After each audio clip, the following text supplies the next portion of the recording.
Welcome to another edition of Cheers to Careers. I'm Steve Ridinghouse, the Career Outreach Coordinator at the School of Journalism and Mass Communications at KU. Hello and welcome to another episode to Cheers to Careers. I'm Steve Ridinghouse, the Career Outreach Coordinator for the KU School of Journalism and Mass Communications. Today we are joined by KU alum Amie Just, the sports columnist for the Lincoln Journal-Star. Welcome, Amie. Hi, thanks for having me. I believe this is our first virtual trip to Nebraska. I can't believe it took us this long. So how has the experience been being the sports columnist in your home state? Yeah, it's been fun. Having the institutional knowledge really helps because I grew up a Nebraska fan, but I do not consider myself one anymore because I went to KU for college instead of Nebraska. So that's been a really unique perspective that I have, just having knowing and felt the history of this program, but also having an arm's length from it as well. Being a sports columnist, I mean, correct me if I'm wrong, that's kind of a dream job growing up, isn't it? Oh yeah, absolutely. It's something that I had always wanted to do. I was reading the Lincoln Journal-Star and the Omaha World Herald and the Kearney Hub when I was a kid, and thinking that that's my job now is wild, and it's just crazy to think about. One of the stories I've been following, and I know even here in the state of Kansas, that big, I'm not sure what the official name was. I think it was Volleyball Day, late August. I mean, over 90,000 fans watched two volleyball matches. What was that experience like? I know you've covered some big time events already, but I would think that ranks pretty high on the list. Oh yeah, it's number one for me for sure. I've covered a Super Bowl, men's basketball Final Four, some PGA Tour events, NFL games, like some really high profile NFL games. I've covered Final Fours and national championships for a bunch of different sports, including LSU's national championship in 2020. I've covered a lot of really cool stuff, and this was by far the coolest thing I've ever covered. And one thing it looks like you take a lot of pride in is, those stories that just kind of continue. I know you've kind of dug deep in like the financial part of that. Volleyball, I think you found out in your research that or Nebraska volleyball for a women's program, they're the only one that is turning a profit. Is that correct? Yeah, so there's a couple asterisks to that, but yes. So for public institutions in the Power 5, there's only one women's program at all of those 60-some universities that turns a profit, or Power 6, excuse me. I included UConn basketball in this as well. Nebraska volleyball is the only one that consistently turns a profit, and which is kind of surprising, but then again, not really. You look at the UConn basketball, LSU basketball, South Carolina basketball, Tennessee basketball, and you would think that those schools would turn a profit. And they bring in a lot of money, absolutely. They have a ton of revenue, but they also have a ton of expenses with their travel and their coaching salaries. So you would think that they would turn a profit, but because they pay so much for a lot of different things, they don't. So that was a lot of hard work, but I'm really invested in telling the stories that you can't get at a press conference. You may get an idea at a press conference, but you need to put in the work and the hours of work into those. And yeah, that took about a month of reporting and filing public records requests and then doing math, which a lot of journalists don't like to do. So, but yeah, I was really pleased with that story. And then I'm going to have a follow-up story on that in about a week or so that I'm looking forward to. Now, is that the story that I think you had some tweets about it? I know you don't like the term X tweets. Because is that the one you were talking about where like how much Nebraska invested into putting that event on? Something separate? Yeah, no, it's that. Okay. And how much money Nebraska is kicking back to the other 3 universities that were involved in the event, and what that money will do for their programs. Because Nebraska respectfully requested that the $50,000 that those other 3 universities are receiving goes toward women's athletics and specifically women's volleyball. So want to talk to the coaches of those programs and see, what that money means in the context of their programs. Because while that may not be a lot for Nebraska volleyball, it's a lot for a small D1 school and 2 Division II institutions. And I should have mentioned this earlier. You were just on campus just a few days ago, I believe Friday, Yes. kind of coincided with our launch of the Sports Media and Society concentration. What was it like to be back on campus? I know it looks like you had the attention of a lot of students. Yeah, it was a lot of fun. So I try to come back once a year. So I was back for homecoming last year, but I won't be able to do that this year because I'll be in New Orleans for a wedding. So when Renardi reached out to me and was like, "Hey, are you available for this?" I'm like, "Absolutely." I didn't have anything going on, so it's always nice to come back. It's really weird though with the J school looking different because of the renovations. So I feel at home on the second floor because it still looks the same, but the first floor it's like I'm on a different planet, which is really cool. I'm really glad that um, the students aren't having to walk up and down from Dole every day for everything, or going to Anschutz or the Union. Back when Media Crossroads was in the Union, I remember those days. And speaking of your time at KU, I know I started in 2015, so we overlapped a little bit before you graduated, but I know you really took advantage of a lot of great opportunities, and you definitely earned it. I mean, did some stringing for AP, I believe, the Capital Journal. You had a nice internship with the Washington Post. I mean, was that always part of the plan when you started at KU, or did you just see these opportunities and say, "Hey, I'm going to go for it"? Or what was your plan at KU? Yeah. Well, my plan was to be as involved as possible. So I got involved really early. So I was a second semester freshman working for the UDK, covering swimming and softball. And then the AP stringing opportunity came up pretty organically. So I went to KU football availabilities starting when I was a freshman.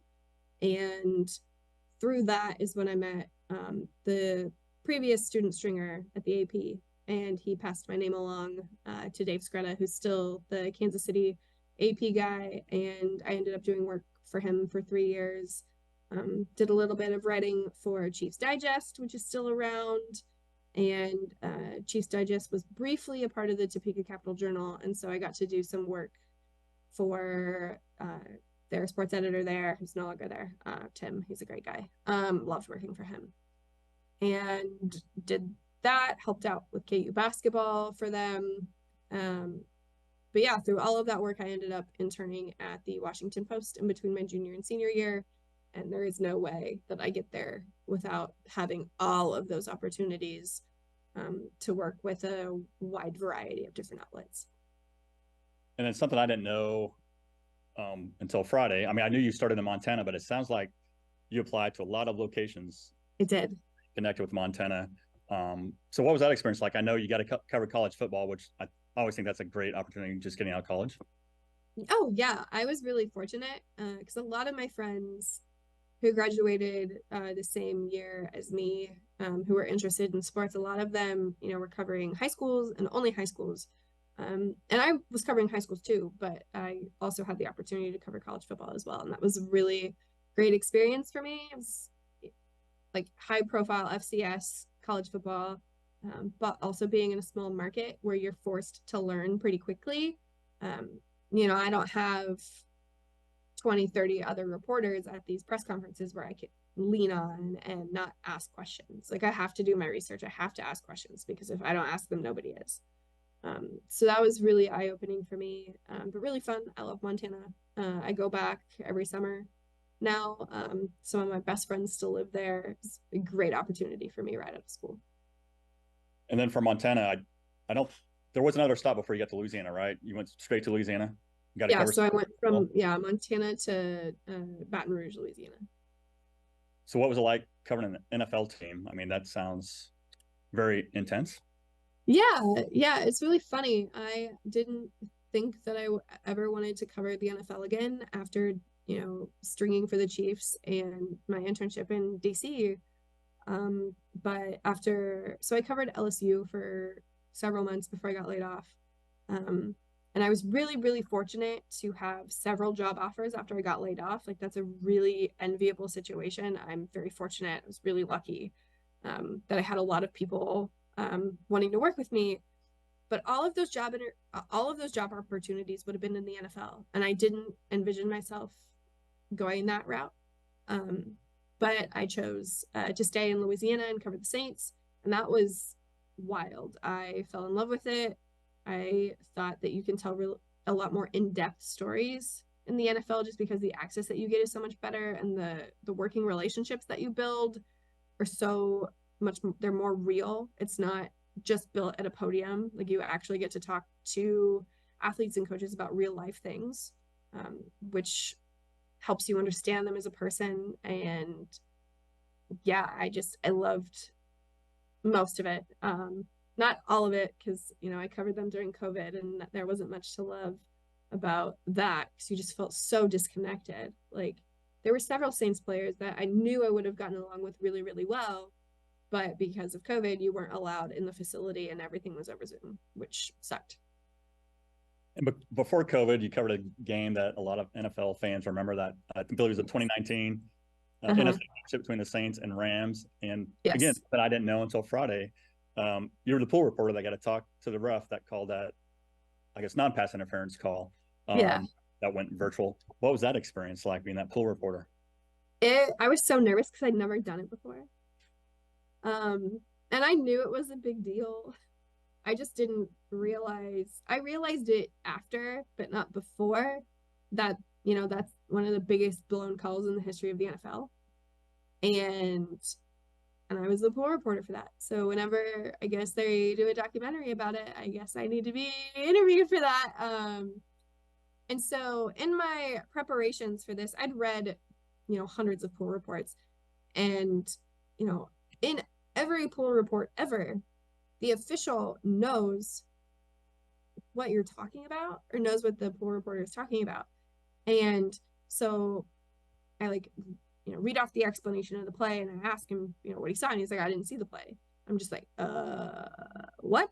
And so I just, pivoted to the best of my ability. But yeah, that was a lot. Now, but yeah, definitely a memorable moment of my career for sure. Now, that process, did you get to create the questions on your own, or did fellow beat reporters say, hey, Amie, you've got to ask this? Or what's that process like?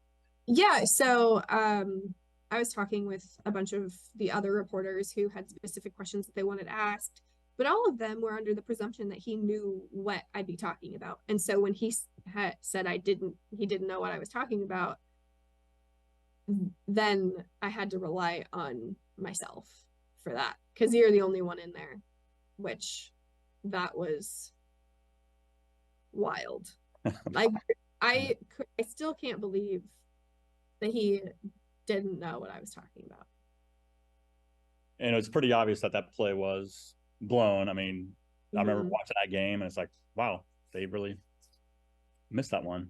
So awesome. Yeah, it was crazy. It was absolutely crazy. I wish the interview would have been 10 minutes later, because in Sean Payton's post-game press conference, he had said that New York had already called him to apologize. So if my interview would have been 10 minutes later, I would have been able to ask him about that. I'm like, well, the New York officials have already called Sean Payton to apologize. What do you have to say to that? But oh well. So who were some of the people during your time in college, or maybe before, that you consider mentors? I know you've dropped a few names already, like with Scott Renardi and Tim at the Capital Journal. That one person, that you felt like, wow, they've really helped point me in the right direction? Oh yeah, Dave Scretta with the AP. I am not where I am today without him. Therese Paylor, may he rest in peace. He's also a really big reason why I am where I am. I mean, most of the Kansas City Star folks, Blair and Vahe, were really instrumental in just checking in on me when I was a student, even though I never worked for the Kansas City Star. They were, amazing to work with. There's a really long list of people in the Kansas City market that were great for me. And I'm really fortunate to have that, because not every student journalist gets to work around that many talented journalists. But yeah, I was really fortunate that I had so many people looking out for me. Now, were these people that you could ask questions of, or were you just kind of taking note of how they responded to certain situations? Both. It was both. Yeah, I lovingly call Vahe and Blair my journalism dads. Awesome. Oh, before I forget, how many times have you heard Sandstorm in your professional career? Oh my God. I hate Sandstorm with a passion. Every time I hear it, I tweet about it. Um, it's probably a lot. So this comes from John Schlitt, the former general manager of the Kansan. So it's my senior year, and I am not the Kansan basketball beat reporter. That was never a job that I had, but I was the sports editor that semester, and the associate sports editor, Skylar Rolstad, had the flu. And so I went to Manhattan to cover that game for us on like a short-term notice. And John was playing Sandstorm over and over and over and over and over and over and over again in the Kansan newsroom back when it was down in Dole. And he lovingly joked that it was to prepare me for the Octagon of Doom. But I couldn't run away because I was on crutches. So I just had to sit there and take it. And then they played it so many times during that game. And I believe that's the game that made them stop playing Sandstorm, if I'm not mistaken, because of all of the expletive KU chants that they had during that game. I think I kept track. I think it was like 7 or 8. And so ever since then, I've just been triggered by it. It just instantly puts me in a bad mood and makes me think of that day, which was a long day. But yeah. So it's not on your playlist right now? Like when you work out, you're not listening to it? No. Okay. No.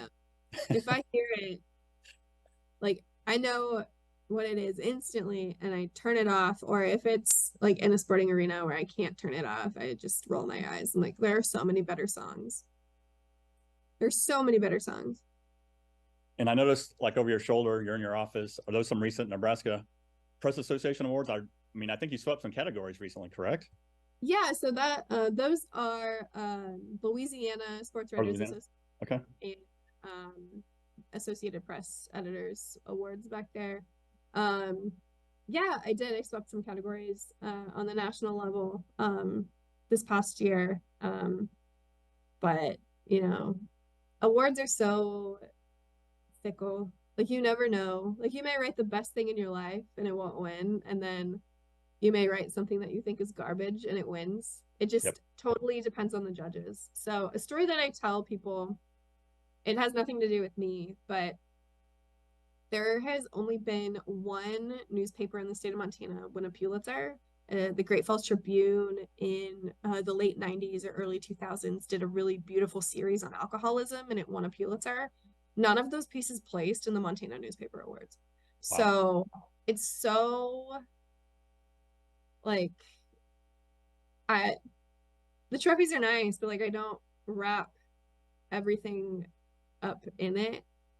Because if you do that, you'll be disappointed. Just because like your worth is not the hardware that you earn. But it is nice back there. I won't deny that. So when you were back on campus last week, what kind of advice did you share with students that are wanting to follow a similar career path? Did you have any words of wisdom for them? Yeah, just try things. Just, even if you don't know if you'll like it, even if you think you'll hate it, even if you think you'll like it, like unless you try, you don't really know. And so I do not like being on camera, which is funny now that, I'm doing so many on-camera things, but I do hate it. There's some how the sausage is made on that one. I do hate it, but I learned that at KU. It was like, oh, this is not for me. I don't particularly enjoy this. I like writing a lot better. I like radio a lot better. I like writing the most. But I thought that I would like TV and I didn't. And that's okay. Like everybody, if you try things, you find things out. So like maybe, even though I wanted to be a sports writer my whole life, maybe I got into writing for the Kansan and maybe I hated it. If you don't try, you don't know.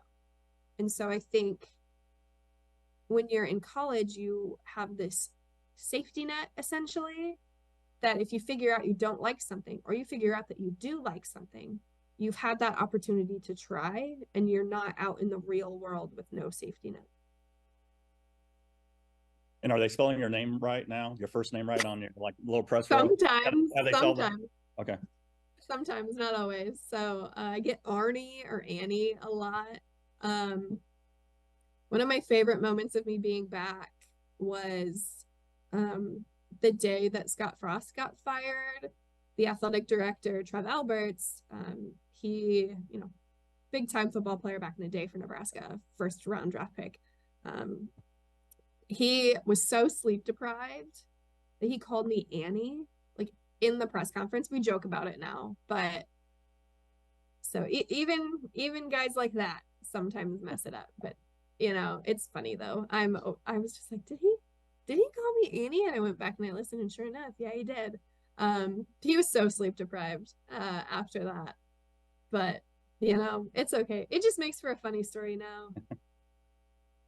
Well, Amie, hey, I appreciate you taking the time to visit with us. I know you got a busy schedule, and I think you received one of our first coffee mugs from Cheers to Careers. So I always like to give a little toast to our Yes. lunch and say Cheers to Careers. So Amie, hey, cheers to your careers and keep up the fine work Thank you. columnist. Cheers. Cheers.